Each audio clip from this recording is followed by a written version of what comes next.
dengan bubur dan kain di tanganku.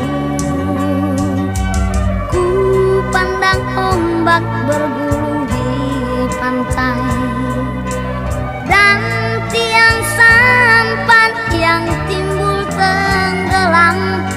Burung-burung cawat yang tak bosan berterbangan menemani para